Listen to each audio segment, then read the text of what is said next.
आज 22 फरवरी 2023 बुधवार फाल्गुन शुक्ल पक्ष तृतीया तिथि है। आज के प्रमुख समाचार इस प्रकार है। चीन से नहीं डरता भारत।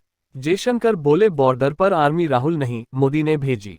विदेश मंत्री एस जयशंकर ने न्यूज एजेंसी एनआई को दिए एक इंटरव्यू में चीन मामले पर राहुल गांधी और कांग्रेस के आरोपों का जवाब दिया। जयशंकर ने कहा, हम पर आरोप लगता है कि हम चीन से डरते हैं, उसका नाम भी नहीं लेते हैं। मैं बता दूं कि हम चीन से नहीं डरते। अगर हम डरते हैं तो भारतीय सेना को चीन बॉर्डर पर किसने भेजा? ये सेना राहुल गांधी ने नहीं भेजी, नरेंद्र मोदी ने भेजी है। जयशंकर ने कहा कि कांग्रेस आरोप लगाती है कि हम चीन के प्रति उदार हैं, लेकिन ये सच नहीं है। हम बड़े खर्च पर और बड़ी कोशिशों के साथ चीन बॉर्डर पर सेना को तैनात किए हुए हैं। हमारी सरकार ने बॉर्डर पर इंफ्रास्ट्रक्चर खड़ा करने के लिए अपना खर्च 5 गुना बढ़ा दिया है। उधर रूस के राष्ट्रपति व्लादिमीर पुतिन ने देश के लोगों को संबोधित किया। इस दौरान पुतिन ने ऐलान किया कि रूस परमाणु हथियारों को लेकर अमेरिका के साथ की गई न्यू स्टार्ट ट्रीटी को नहीं मानेगा। 5 फरवरी 2011 को हुई इस संधि के तहत दोनों देशों ने तय किया था कि वो अपने पास 1550 से ज्यादा परमाणु हथियार और 700 से ज्यादा स्ट्रैटेजिक लॉन्चर नहीं रखेंगे। जयशंकर बोले, इंदिरा गांधी ने मेरे पिता को हटाया था। मेरे पिता बहुत ईमानदार शख्स थे और शायद समस्या यही थी। विदेश मंत्री एस जयशंकर ने इंटरव्यू में कहा, कांग्रेस और विपक्षी पार्टियां आरोप लगाती हैं कि लद्दाख में पेंगोंग झील के पास चीन ब्रिज बना रहा है। मैं बता दूं कि यह इलाका 1962 से चीन के अवैध कब्जे में है। इस वक्त भारत के इतिहास का सबसे बड़ा पीस टाइम डिप्लॉयमेंट चीन बॉर्डर पर तैनात है।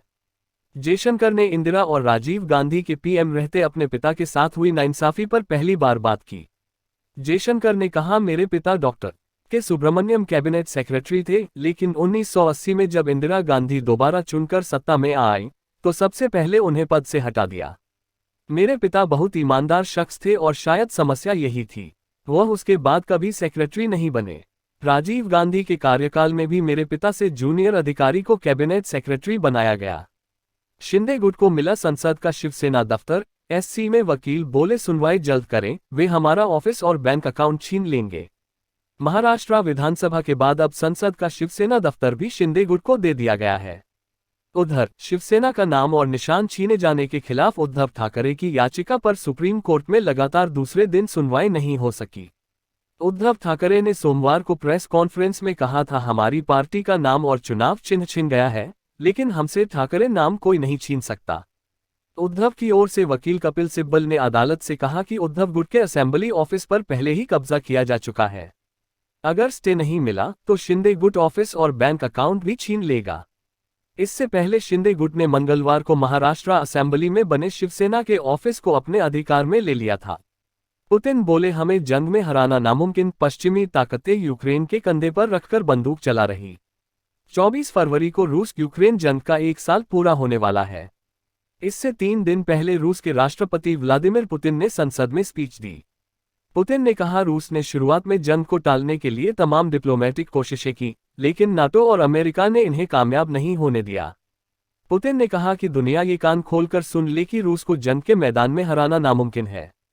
पुतिन ने कहा, सच्चाई ये है कि इस जंग की शुरुआत वेस्टर्न पावर्स की वजह से हुई। वो लोग कीव और यूक्रेन के कंधों पर रखकर बंदूक चला रहे हैं, उन्हें मूर्ख बना रहे हैं। रूस और यूक्रेन का मामला लोकल था। अमेरिका और उसके साथियों ने इसे दुनिया का मसला बना दिया।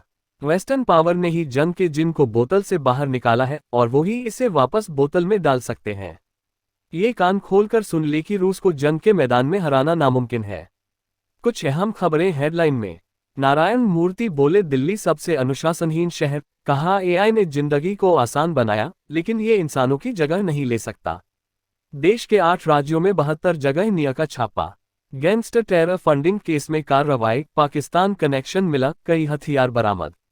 वंशज बोले, सियासी लड़ाई में टीपू सुल्तान को ना खींचे, कांग्रेस हो या भाजपा, किसी ने कुछ नहीं किया। पूर्वजों को अपमानित किया तो कोर्ट जाएंगे।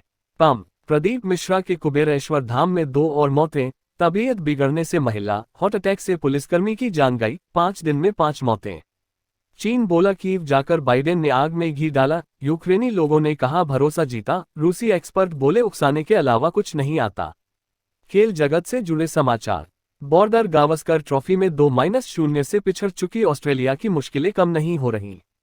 टीम के 6 खिलाड़ी बीच सीरीज में ऑस्ट्रेलिया लौट चुके हैं।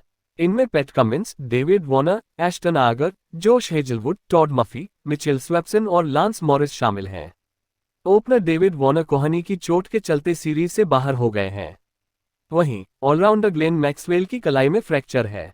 ऑस्ट्रेलिया के मौजूदा टेस्ट स्क्वाड में पैट कमिंस, कप्तान Ashton Agar, Scott Boland, Alex Carey, Cameron Green, Peter Handscomb, Josh Hazlewood, Travis Head, Usman Khawaja, Matt Kuhnemann, Marnus Labuschagne, Nathan Lyon, Lance Morris, Todd Murphy, Matthew Renshaw, Steve Smith, उपकप्तान Mitchell Starc, Mitchell Swepson, David Warner शामिल हैं।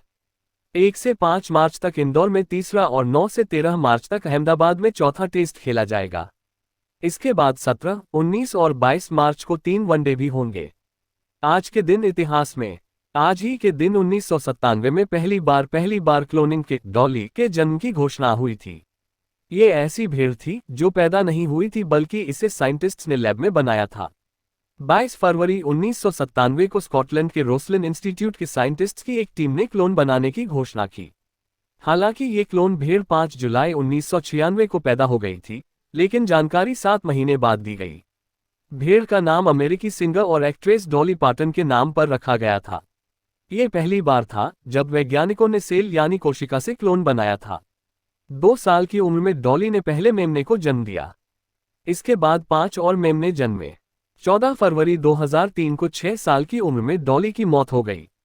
Postmortem में पता चला कि उसे lungs cancer था। भेड़ों को अक्सर ये बीमारी हो जाती है। डॉली की बॉडी फिलहाल स्कॉटलैंड के नेशनल म्यूजियम में रखी है। मेरे YouTube चैनल माला राम सारंजाट BAMARALA टीचर को लाइक, सब्सक्राइब और शेयर करें।